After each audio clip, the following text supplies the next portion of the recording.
ایک گاؤں میں حکیمہ نامی ایک بہت سیانی ساس رہتی تھی۔ اس کا گھر محبت اور سکون سے بھرا ہوا تھا۔ کچھ دن بعد اس کے بیٹے کی شادی ہوئی اور ایک نئی بہو ثنا گھر میں آئی۔ ثنا تھوڑی گھبرائی ہوئی تھی لیکن وہ سب کا دل جیتنا چاہتی تھی۔ ایک دن کھانے کی تیاری کے دوران ایک چھوٹی سی غلط فہمی ہو گئی۔ ثنا نے ایک کام اپنی سمجھ کے مطابق کیا جو حکیمہ کے طریقے سے تھوڑا مختلف تھا۔ ثنا کو لگا کہ اس نے غلطی کر دی ہے اور وہ حکیمہ نے ثنا پریشان کے ہو چہرے گئی۔ پر اداسی دیکھ لی۔ اس نے غصہ کرنے کے بجائے پیار سے ثنا کے پاس آ کر اس کا ہاتھ تھاما۔ حکیمہ نے کہا، بیٹی، ہمارا گھر ایک باغ کی طرح ہے۔ اس میں طرح طرح کے پھول ہوتے ہیں اور ہر پھول کو الگ طرح سے پانی دینا پڑتا ہے۔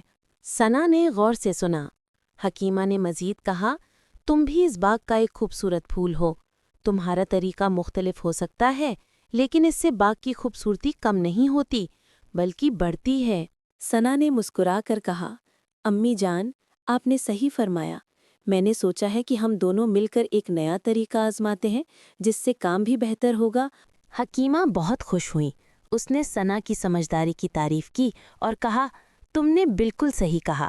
گھر کو چلانے اس دن کے بعد سے حکیمہ اور ثنا نے ہر کام مل کر کرنا شروع کر دیا۔ ان کے گھر میں محبت، ہنسی اور سکون کا راج تھا۔ یہ کہانی ہمیں سکھاتی ہے کہ گھر کو جنت بنانے کے لیے ساس کا سیانہ ہونا اور بہو کا سمجھدار ہونا بہت ضروری ہے۔ جب یہ دونوں رشتے عزت اور محبت سے جڑ جائیں تو گھر میں